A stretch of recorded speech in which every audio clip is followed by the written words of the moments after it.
Also, we expected they're actually not happy about the Hassan result.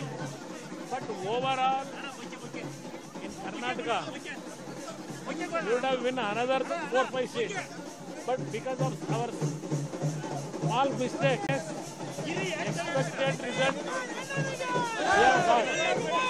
But only thing Hassan, also we expected they're actually not happy about the Hassan result. But overall, in Karnataka, we would have won another 4-5 seats. But because of our small mistakes, we have lost more than 4-5 seats. Don't you think that the leadership of the regional party still remains in Karnataka? Congress was shouting against you. People are actually giving this verdict. They have shown Congress, JDS still alive in Karnataka.